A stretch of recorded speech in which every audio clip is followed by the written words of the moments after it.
How many birds are there in our country? It's a funny matter.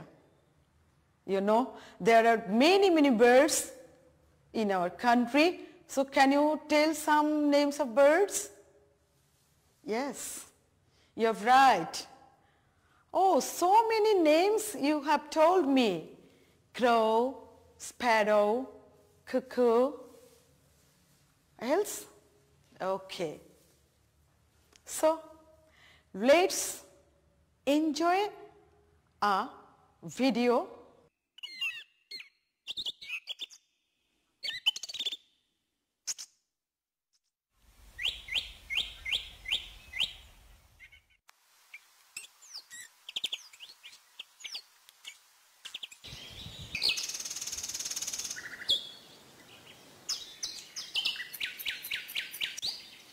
Dear students, yes, you have enjoyed the video.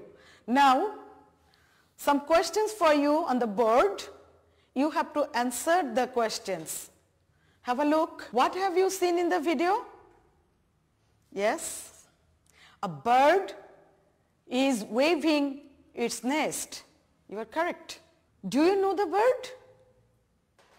Oh yes, you are absolutely right. A babui was waving its nest. Very well done. Have you heard any sound? Yes, you're right. Chirping. Can you guess what's our topic today? Well, you are so brilliant. Yes, our today's topic is birds of Bangladesh. Today's topic is birds of Bangladesh. Lesson 12. Now look at the pictures. Can you tell me the names of the birds you see here? Yes, you are absolutely right. You can correctly tell the names of the birds. Now, where is our today's topic? What's the topic? Birds of Bangladesh, not birds. Look at the board. B-A-R-D-S, it's birds, but birds. Birds. So birds of Bangladesh. Now, look at the picture. In this picture, here is a bird. Now, you have to describe the bird. So, color of the body, yellow. Color of its throat, tail, and some part of the wings, black. Color of its beak, red. The length of this bird, 25 centimeter. You have described the bird. Now, look at another picture.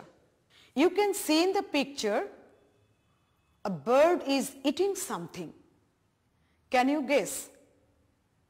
What is it eating? Yes, you're right.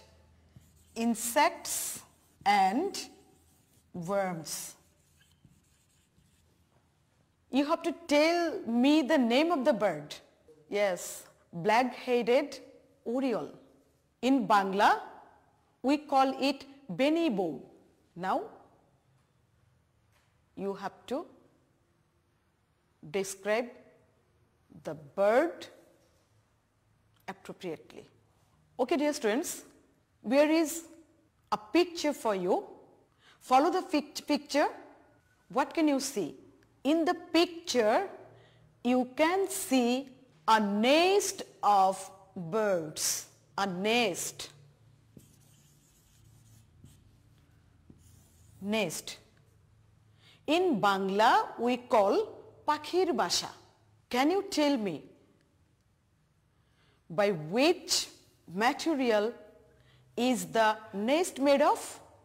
Yes, you are right. You are absolutely right. Dry dry grass and barks of trees. Barks, bakal. In Bangla, we call it bakal. So birds make their nests with dry grass and barks of trees.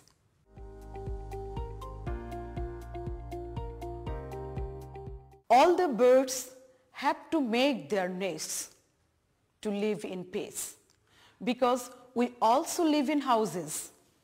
We also build our houses very strongly, and the birds build their houses using only dry grasses and barks of trees.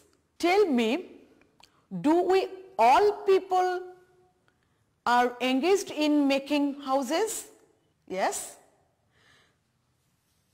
What you're saying? We all people don't make our houses. We all people means male and female. We humans, only male people are engaged in building our houses, but in case of birds, in case of black-headed oriole, in case of benibo, in case of babui, I mean to say in case of all birds, male and female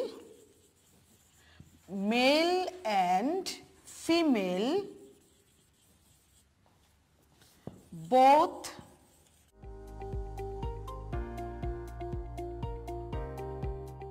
have you written what I have written on the board for you?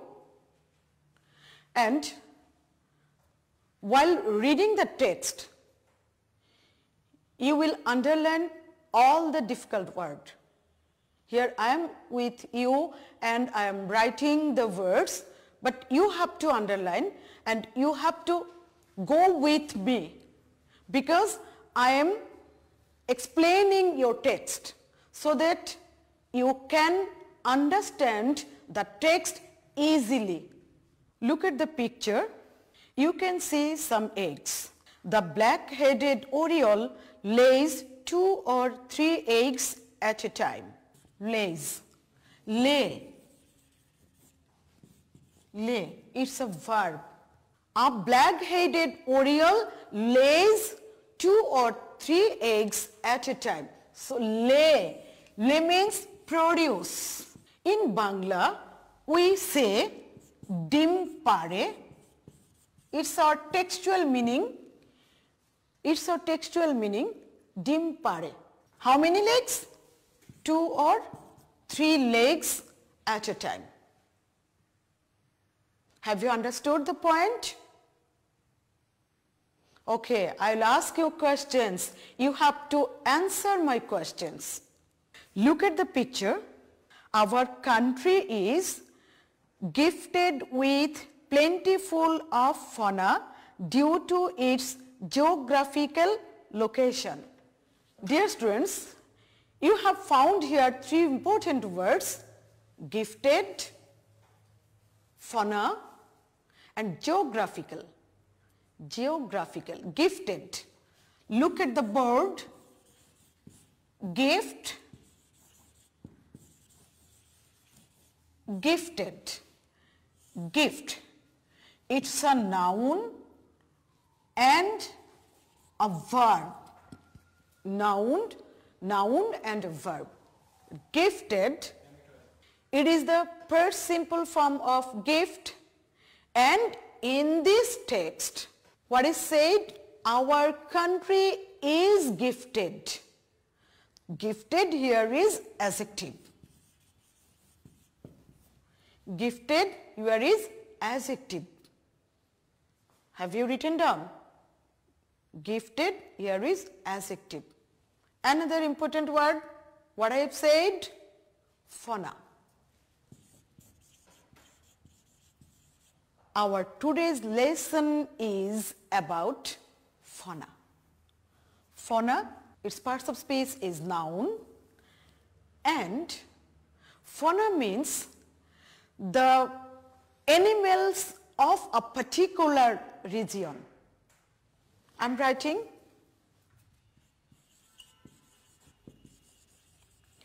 animals of a particular region.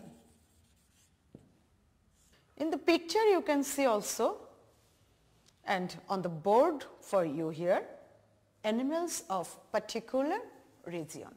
Are you clear? Hello students, are you with me? Yes. We have written two words, gifted and fauna. Another word, what I said? Geographical. Geographical. You know geography?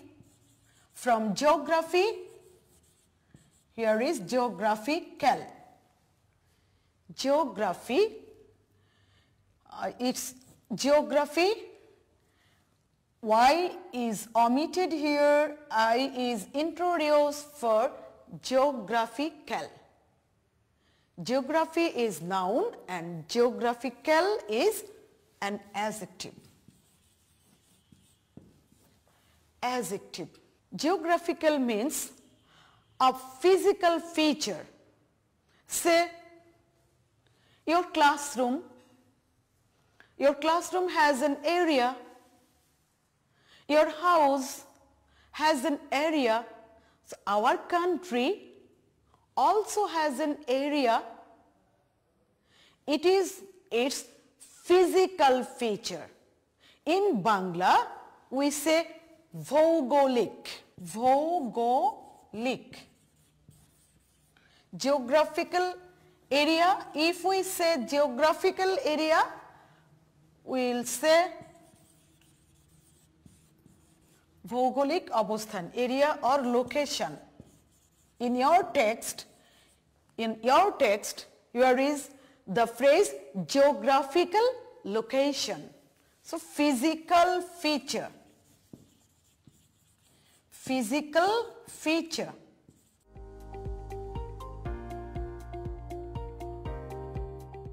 Dear students, in your text, you have found a line about the black-headed oriole.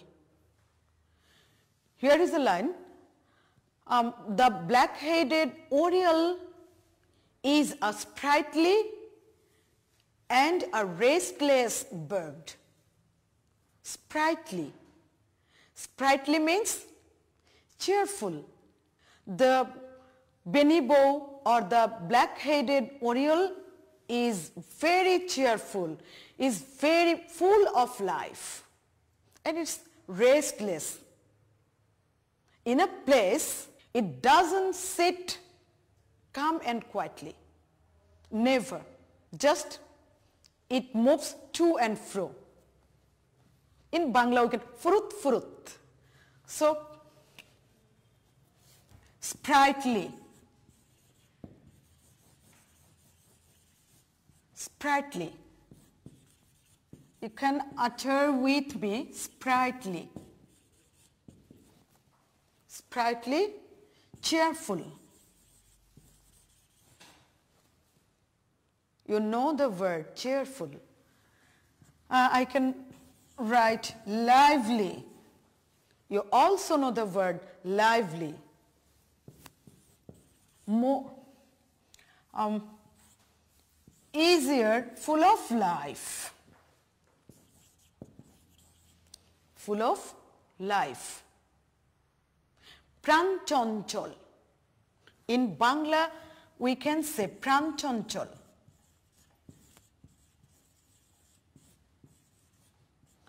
Profullo. Are you clear? Have you understood? Another word I have said, restless. Restless. Rest. Still, quiet, but restless is an adjective. Sprightly is also an adjective. Dear students, remember, while learning language, you need to know the word class, the parts of speech. That's why I write beside the word the name of the parts of speech. Sprightly, adjective. Restless, adjective. Restless, not still, not quiet, not calm. Not still,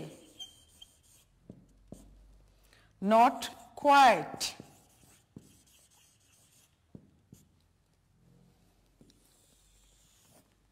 Have you written?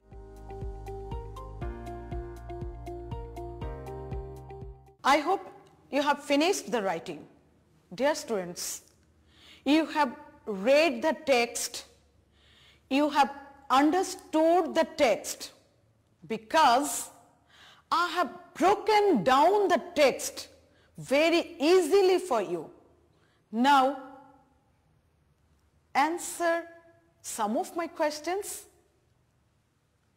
Questions are for you on the board.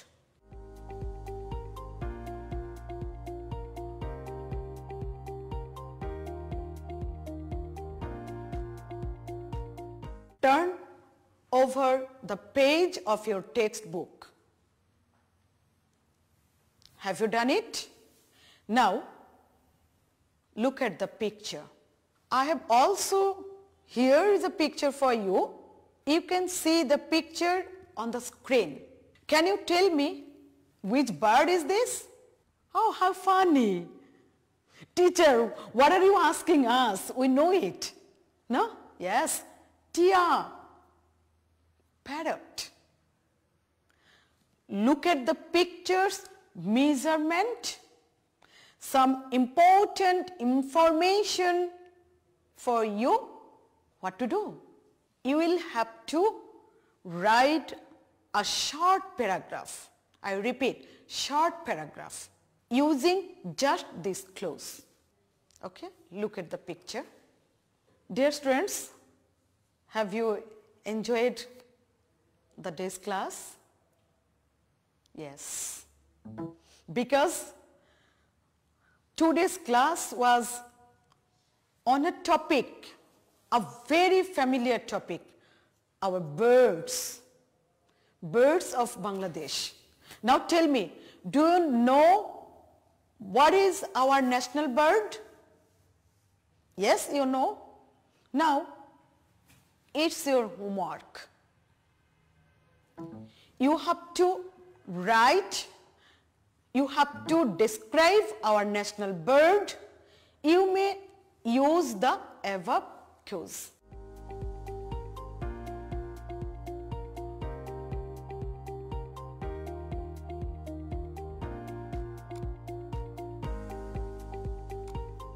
So dear students, that's all today. Hope you will preserve, not only hope, it's instruction for you. You will preserve all writings for your real classroom teacher so that your classroom teacher can check your writing, check your questions and answer.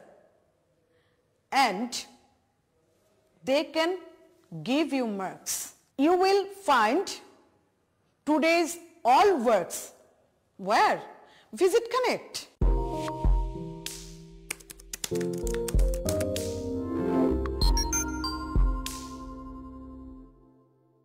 What is only for you? Visiting Connect, find every activity of this lesson. That's all.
বঙ্গবন্ধুর ভূমিকা, 3 বিশ্ববিদ্যালয় সংগ্রাম পরিষদ, 4 ভাষার জন্য খণ্ডযুদ্ধ।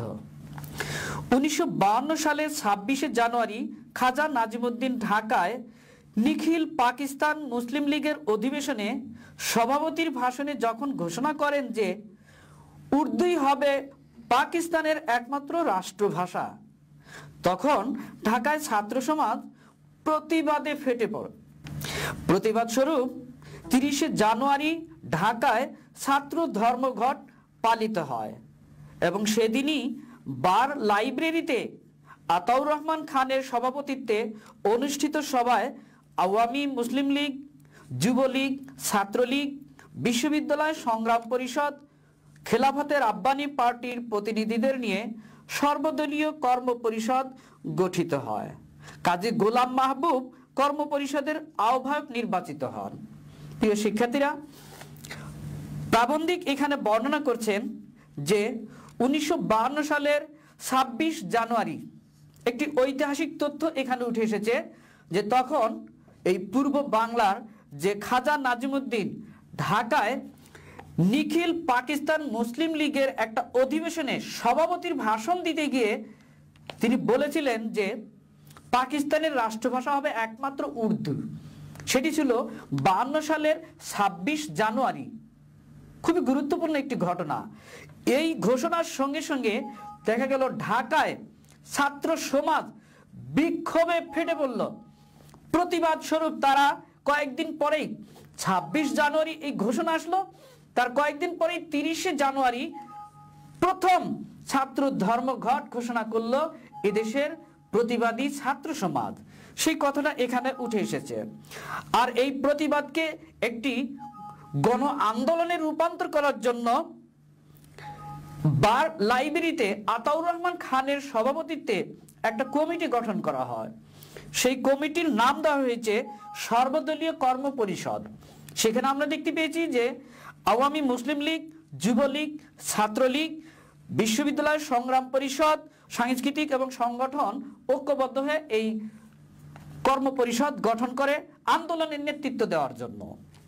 এবং সেই সর্বদলীয় কর্ম পরিষদ গঠন করে আহ্বায়ক নির্বাচন করেন কাজী গোলাম মাহবুবকে, যাতে আন্দোলনটা সুষ্ঠুভাবে সুশৃঙ্খলভাবে সামনের দিকে এগিয়ে যায়। এরপরে লেখক আরো বর্ণনা করছেন, অন্যান্য সভ্যরা ছিলেন আবুল হাসিম, আতাউর রহমান খান, কামরুদ্দিন আহমদ, শামসুল হক, মোহাম্মদ তোয়াহা, অলি আহাদ, আব্দুল মতিন ও খালেক নেওয়াজ খান। এখানে আমরা কিছু ব্যক্তির নাম জানতে পারলাম। তারা ছিলেন সেই সময়ের রাজনৈতিক নেতৃবৃন্দ। এইসব রাজনৈতিক নেতৃবৃন্দ তখন বসে থাকেননি, তারাও সর্বদলীয় কর্ম পরিষদ গঠন করে সরাসরি ভাষা আন্দোলনটাকে গতি সঞ্চার করলেন। এরপরে আমরা দেখতে পাই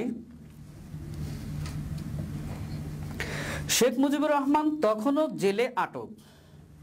তিনি 1949 সালের মার্চ মাস থেকে একটানা বন্দী।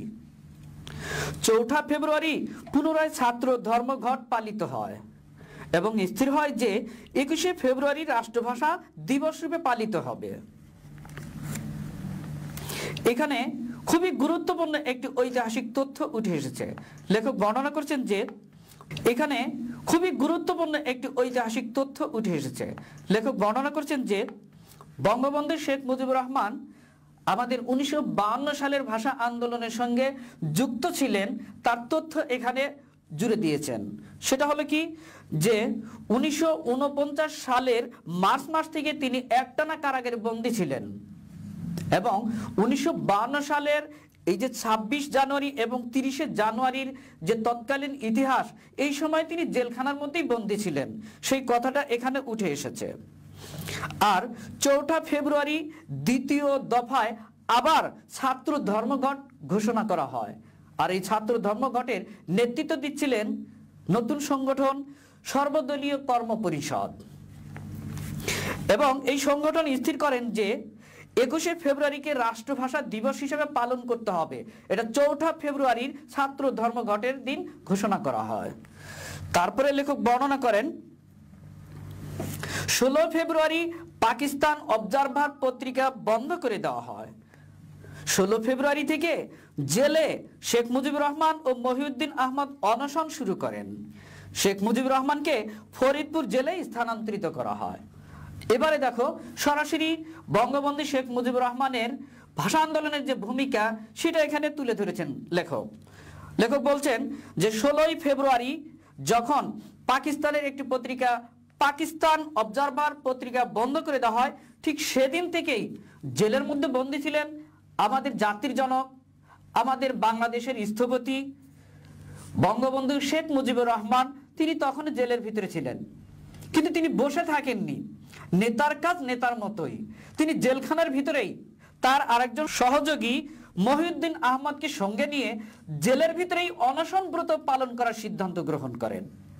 যখন তিনি অনশন ব্রত পালন করছিলেন ভাষা আন্দোলনটাকে গতি দেওয়ার জন্য, আন্দোলনটাকে নতুন মাত্রায় রূপান্তর করার জন্য, ঠিক তখন বঙ্গবন্ধু শেখ মুজিবুর রহমানকে তাকে স্থানান্তর করা হলো ফরিদপুর জেলার কেন্দ্রীয় কারাগারে। খুবই গুরুত্বপূর্ণ একটা তথ্য এখানে। এই ঐতিহাসিক তথ্যটা তোমাদের অবশ্যই মনে রাখতে হবে যে নুরুল আমিন নামে একটা সরকার ছিল এই বাংলায়। সেই সরকারই আমাদের এই ঢাকা শহরে 144 ধারা জারি করেছিল, অর্থাৎ বাংলা ভাষার আন্দোলনটাকে স্তিমিত করে দেওয়ার জন্য, স্তব্ধ করে দেওয়ার জন্য, বন্ধ করে দেওয়ার জন্য 144 ধারা জারি করেছিলেন। সেই তারিখটা কি? 1952 সালের ফেব্রুয়ারি, এবং সেই সময়টা ছিল সন্ধ্যার সময় তিনি 144 ধারা জারি করেছিলেন। তারপরে লেখক বর্ণনা করেন আবুল হাশিমের সভাপতিত্বে সর্বদলীয় কর্ম পরিষদ অলি আহাদের বিরোধিতা সত্ত্বেও পরের দিন 144 ধারা ভঙ্গ না করার সিদ্ধান্ত গ্রহণ করে, কিন্তু বিশ্ববিদ্যালয় সংগ্রাম পরিষদ পরের দিন 144 ধারা ভঙ্গ করে আন্দোলনকে প্রত্যক্ষ সংগ্রামে রূপান্তরিত করতে বদ্ধপরিকর ছিল। সারা রাত্রি ধরে বিশ্ববিদ্যালয়ের বিভিন্ন ছাত্রাবাসে প্রস্তুতি চলে। পরের দিন 144 ধারা ভঙ্গ করার পক্ষে মনোবল গড়ে তোলা হয়, আর সেই মতো বহু প্ল্যাকার্ড ফেস্টুন তৈরি করা হয়। যখন 20 ফেব্রুয়ারি সন্ধ্যার সময় 144 ধারা জারি করলো নুরুল আমিন সরকার, তখন সর্বদলীয় কর্ম পরিষদ এর পক্ষ থেকে আবুল হাশিম সভাপতিত্ব করে তিনি ঘোষণা দিলেন যে আমরা আগামী কালকে এই 144 ধারা ভঙ্গ করব না। কিন্তু এটির বিরোধিতা করেছিলেন সর্বদলীয় কর্ম পরিষদের অন্যতম একজন সদস্য, তিনি হলেন অলি আহাদ। তিনি এটার বিরোধিতা করেছিলেন। শুধু তাই নয়, এরপরে বিশ্ববিদ্যালয় সংগ্রাম পরিষদ গঠিত হয়েছিল ঢাকা বিশ্ববিদ্যালয়ের ছাত্রছাত্রীদের দ্বারা।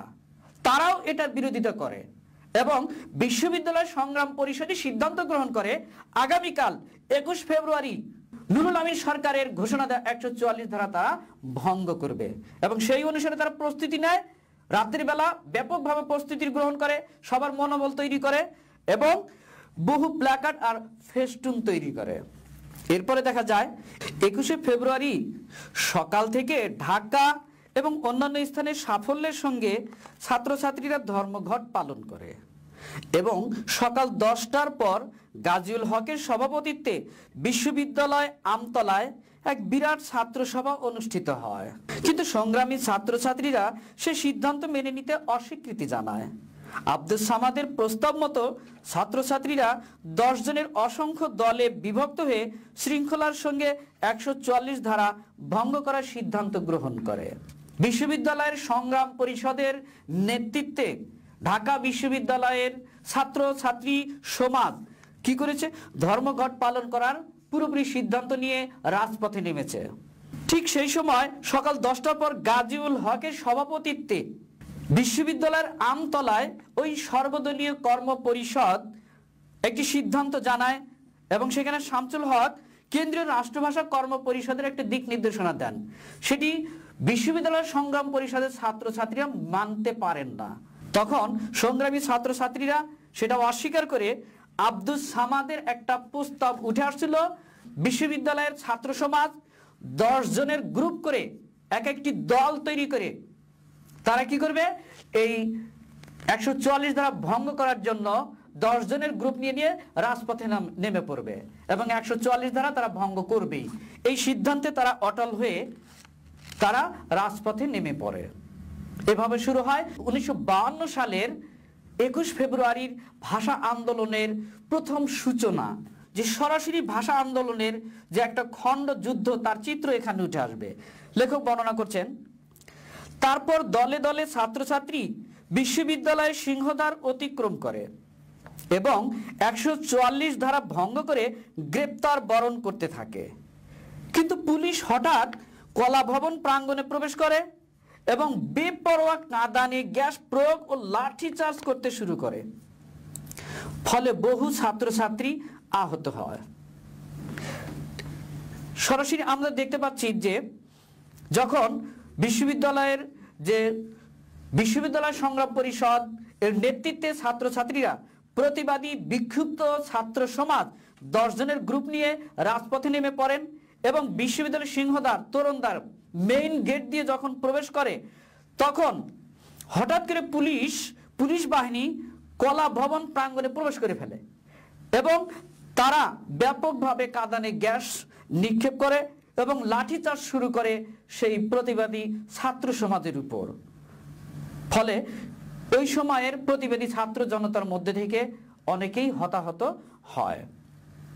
তারপরে লেখক বর্ণনা করছেন, পরিস্থিতি উত্তেজনাপূর্ণ হয়ে ওঠে এবং ছাত্রছাত্রী ও পুলিশের মধ্যে খণ্ডযুদ্ধ শুরু হয়ে যায়।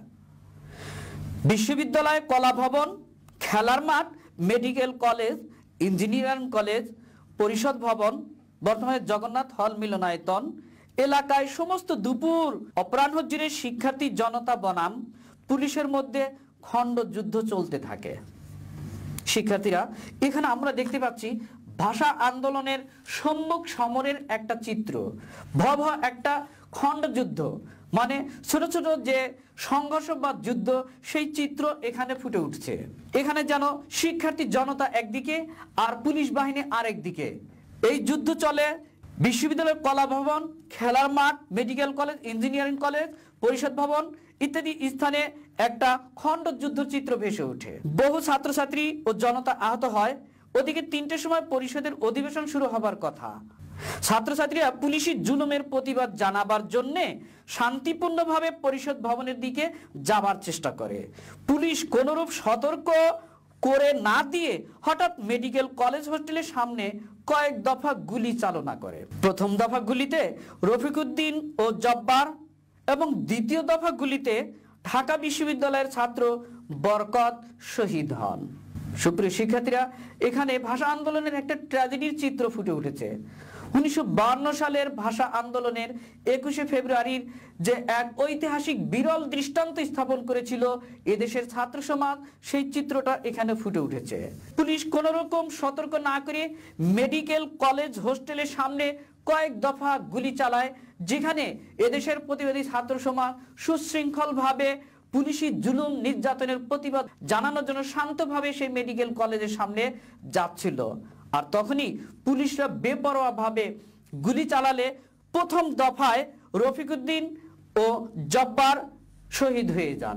এখানেই থেমে থাকে না, দ্বিতীয় দফা আবার যখন যুদ্ধ শুরু হয়, তখন দ্বিতীয় দফায় সরাসরি ঢাকা বিশ্ববিদ্যালয়ের ছাত্র আবুল বরকত শহীদ হয়ে যান। প্রিয় শিক্ষার্থীরা, এখানে আমরা আজকে যে এই প্রবন্ধের অমর 21শে প্রবন্ধের যে প্রথমার্ধ আলোচনা করলাম, এখানে মূল যে বিষয়টা উঠে এসেছে সেটা হলো 1952 সালের ভাষা আন্দোলনের ইতিহাস সংক্ষিপ্তভাবে উঠে এসেছে।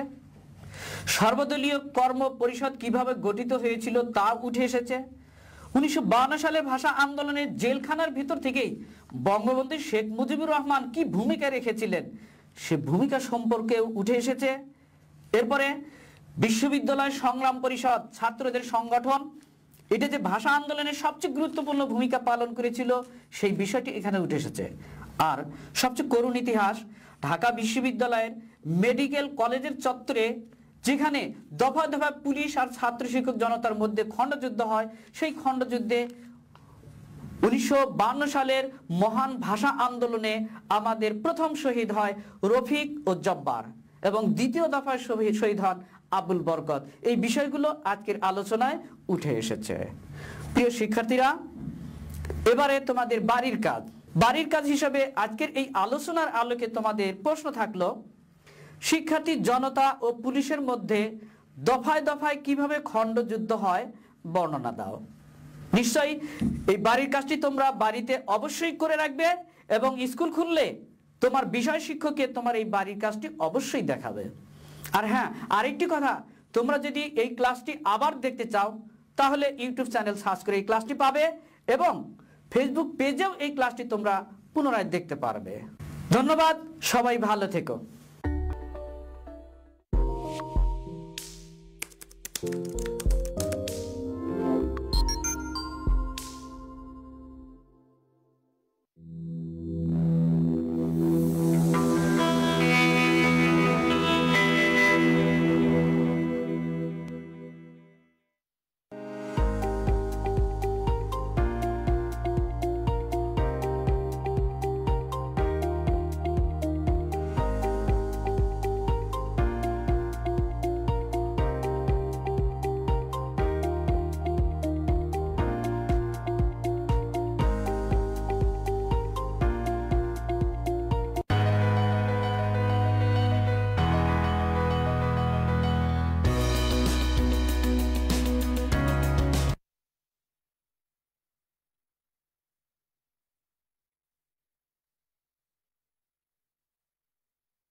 প্রিয় শিক্ষার্থীবৃন্দ, আমার ঘরে আমার স্কুল অনুষ্ঠানে তোমাদের সবাইকে স্বাগতম।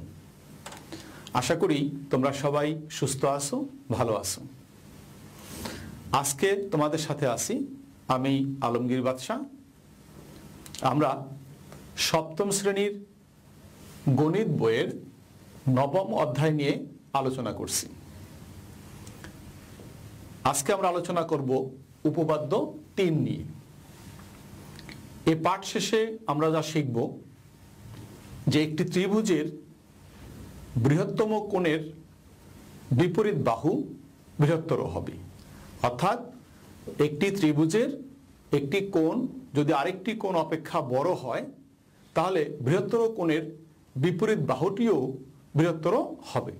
এটা আমরা শিখতে পারবো আজকের ক্লাস শেষে।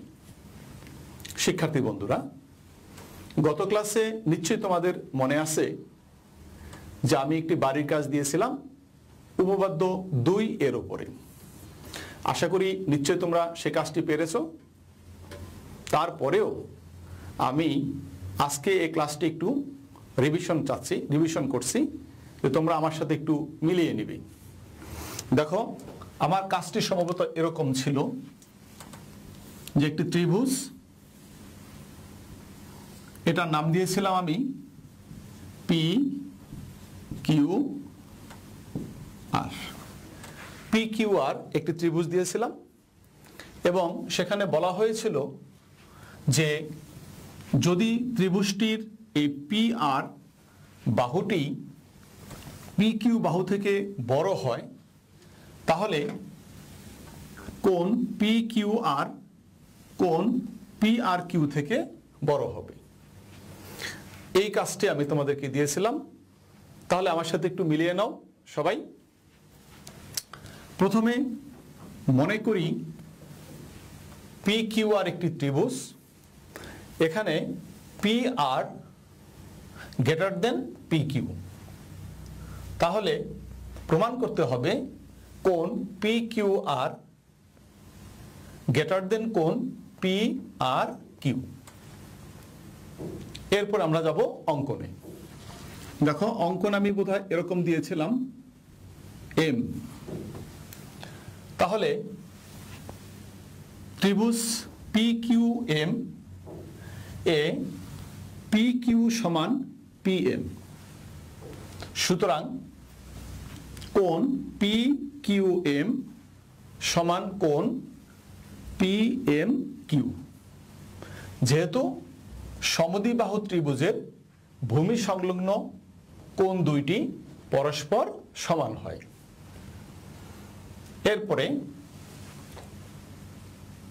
ত্রিভুজ QRM, ত্রিভুজ QRM এ কোণ বহিস্থ কোণ PMQ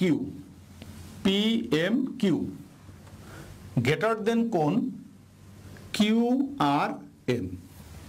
যেহেতু বহিস্থ কোণ বিপরীত অন্তস্থ কোণ অপেক্ষা বড় হয়, সুতরাং আমরা বলতে পারি কোণ PQM গ্রেটার দেন কোণ QRM, অথবা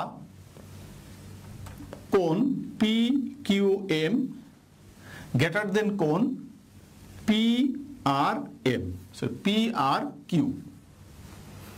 ওকে, এখন আমরা বলবো যে কোণ PQR গ্রেটার দেন কোণ PQM, কারণ PQM এই কোণটি হচ্ছে কোণ PQR এর একটি অংশ। সুতরাং কোণ PQR is greater than কোণ PRQ, প্রমাণিত।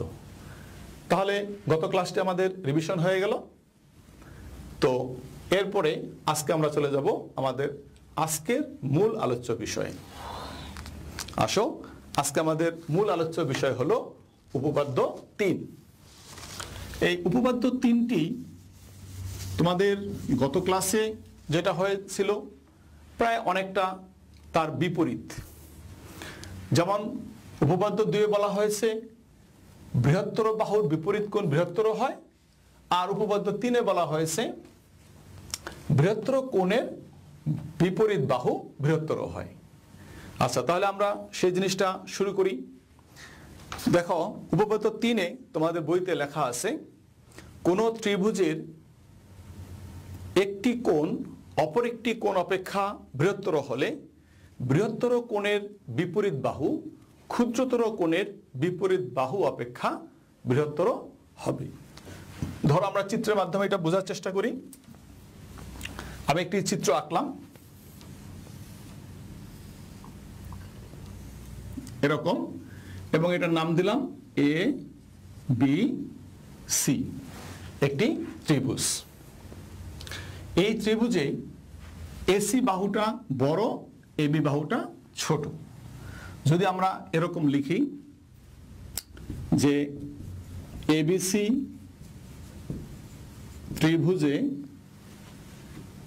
ত্রিভুজের কোণ ABC গ্রেটার দেন কোণ ACB। খেয়াল করো, যদি ত্রিভুজের এই ABC কোণটা কোণ ACB অপেক্ষা বড় হয়, তাহলে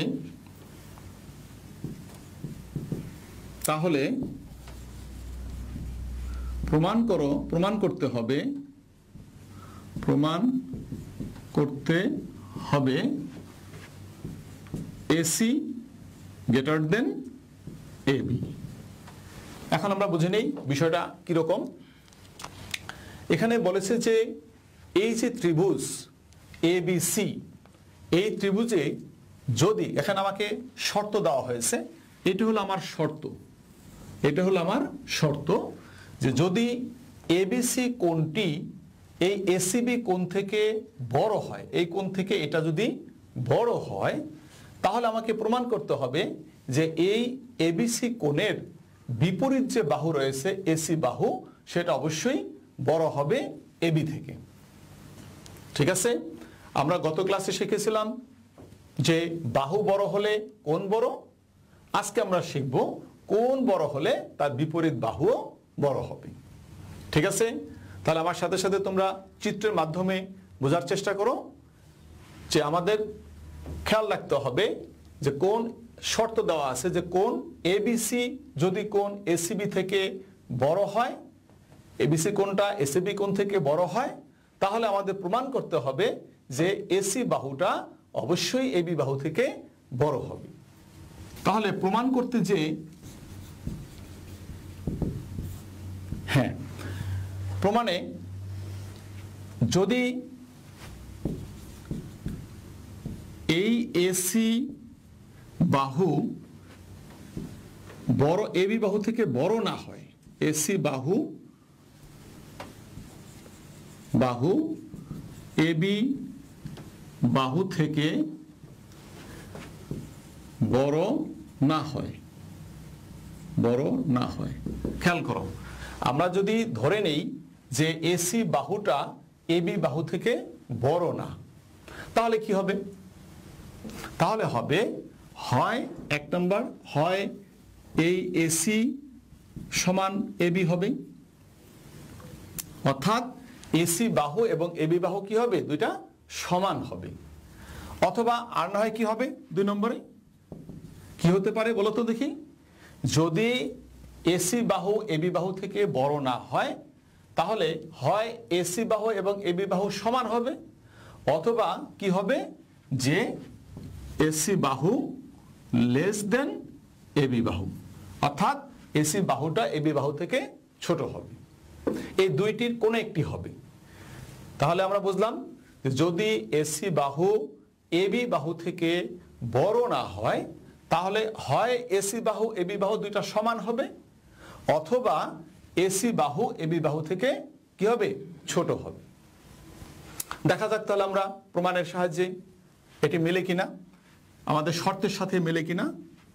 ধরো আমরা প্রথমে নিলাম এসি সমান এবি, এই এবি বাহু এবং এসি বাহু সমান যদি আমরা ধরে নিই, তাহলে কি দাঁড়াবে? এটি একটি সমদ্বিবাহু ত্রিভুজ হয়ে যাবে, ঠিক না? হ্যাঁ, এটি একটি সমদ্বিবাহু, যে ত্রিভুজের দুইটি বাহু পরস্পর সমান তাকে বলা হবে সমদ্বিবাহু ত্রিভুজ। এবং সমদ্বিবাহু ত্রিভুজে কি হয়? কোণ দুটি, ভূমি সংলগ্ন কোণ দুটি পরস্পর সমান হয়। তাহলে এই কন্ডিশনে আমাদের কোণ দুইটি কি হচ্ছে?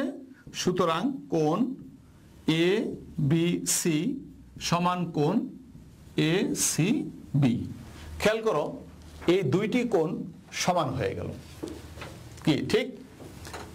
যেহেতু বাহু দুইটি সমান, সুতরাং কোণ দুটিও সমান। কিন্তু আমাদের শর্ত কি দেওয়া আছে? শর্তে দেওয়া আছে কি? যে কোণ এবিসি গ্রেটার দেন কোণ এসি বি, এইটা হলো আমাদের শর্ত। তাহলে এই শর্তের সাথে এই শর্ত মানে আমাদের যে প্রমাণ সেটা মিলছে না, সেদিক থেকে সুতরাং এটি কি হলো? শর্ত বিরোধী। সুতরাং এটি কি? শর্ত বিরোধী। তাহলে আমরা দেখলাম যে এবি বাহু এবং এসি বাহু সমান নয়। তাহলে 1 নম্বর শর্তের সাথে আমাদের মিলছে না। এখন আমরা যাব 2 নম্বর শর্তে।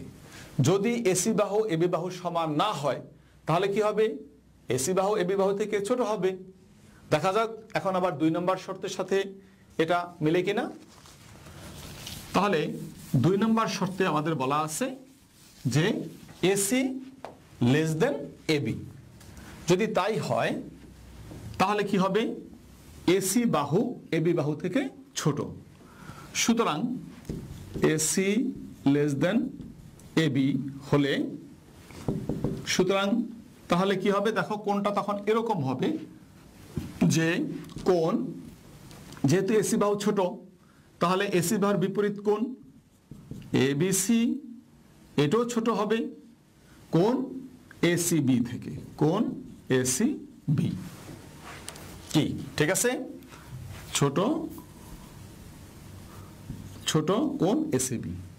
দেখো, যদি এসি বাহুটা এবি বাহু থেকে ছোট হয়, তাহলে ছোট বাহুর বিপরীত কোণ এবিসি সেটাও ছোট হবে এসিবি থেকে। অর্থাৎ তখন চিত্রটা এরকম ভাবে তোমরা চিন্তা করতে পারো, এই এরকম ভাবে, অর্থাৎ এটা হবে এ বি সি। তাহলে কি দাঁড়ালো, এসি থেকে এবি বাহুটা বড়, সুতরাং এই এসি বাহুর বিপরীত কোণ এটাও ছোট হবে, কোণ এবিসি ছোট হবে কোণ এসিবি থেকে। কিন্তু আমাদের শর্তের সাথে কিন্তু এটাও যাচ্ছে না, কারণ শর্তে দেওয়া আছে যে কোণ এবিসি ইজ গ্রেটার দেন কোণ এসিবি। অথচ আমরা এখানে কি পাচ্ছি যে এবিসি কোণটি এসিবি কোণ থেকে ছোট। যদি এসি বাহু এবি বাহু থেকে ছোট হয় তাহলে তার বিপরীত কোণ এবিসিও কি হবে, ছোট হবে। সুতরাং এটিও কি শর্ত বিরোধী, শর্ত বিরোধী। তাহলে আমরা দেখতে পাচ্ছি যে এসি বাহু এবি বাহু থেকে ছোট নয়। তাহলে কি দাঁড়ালো এখন, যে এই এসি বাহুটি এবি বাহুর সমানও নয়, আবার এসি বাহুটি এবি বাহু থেকে ছোটও নয়। তার মানে আমরা বলতে পারি যে এবি নট ইকুয়াল এসি, অর্থাৎ এবি এবং এসি বাহু সমান নয়। আবার এটাও বলতে পারি যে কোণ, তাহলে আমরা কি বলবো, তাহলে আমাদের বাধ্য হয়ে বলতে হচ্ছে যে সুতরাং এসি গ্রেটার দেন এবি, অবশ্যই এসি বাহু এবি বাহু থেকে বড়। এই আমাদের প্রমাণ হয়ে গেল। তাহলে নিশ্চয়ই তোমরা বুঝতে পারলে যে আজকের যে উপপাদ্য 3 তার মূল কথা ছিল যে যদি একটি ত্রিভুজের একটি কোণ অপর একটি কোণ থেকে বড় হয় তাহলে বৃহত্তর কোণের বিপরীত বাহু ক্ষুদ্রতর কোণের বিপরীত বাহু অপেক্ষা বৃহত্তর হবে। আমরা সেটি প্রমাণ করতে সক্ষম হলাম যে এসি বাহুটি এবি বাহু থেকে বড়ই হয়েছে। ওকে শিক্ষার্থী বন্ধুরা, তাহলে এই উপপাদ্যটি আমরা খুব ভালোভাবে বুঝতে পারলাম। ধরো আমি এরকমই একটি ত্রিভুজ দিলাম, শুধু ত্রিভুজটির নামটি ঘুরিয়ে দিলাম আমি পি কিউ আর, ওটাতে ছিল এ বি সি, এখানে দিলাম আমি পি কিউ আর। এখানে শর্ত হলো যদি কোণ P Q R is greater than কোণ পি আর কিউ হয় তবে প্রমাণ করো যে P R greater than P Q. কি ঠিক আছে, যে যদি পি কিউ আর কোণটি পি আর কিউ এই কোণের চেয়ে বড় হয়, অর্থাৎ এই কোণটা এই কোণের চেয়ে বড় হয়, তাহলে আমাকে প্রমাণ করতে হবে পি আর বাহুটি পি কিউ বাহু থেকে অবশ্যই বড়। ঠিক আছে, আশা করি তোমরা এটা খুব সহজেই করতে পারবে। তাহলে এটা সম্পূর্ণ করে যখন বিদ্যালয়ে তোমাদের খুলবে তখন বিষয় শিক্ষকের নিকট এই কাজটি তোমরা জমা দিবে। তাহলে আবার পরবর্তী কোনো একটি ক্লাসে তোমাদের সাথে আমার দেখা হবে নতুন কোনো বিষয় নিয়ে। সে পর্যন্ত তোমরা ভালো থাকো, সুস্থ থাকো, এই কামনায় আমি বিদায় নিচ্ছি। আল্লাহ হাফেজ।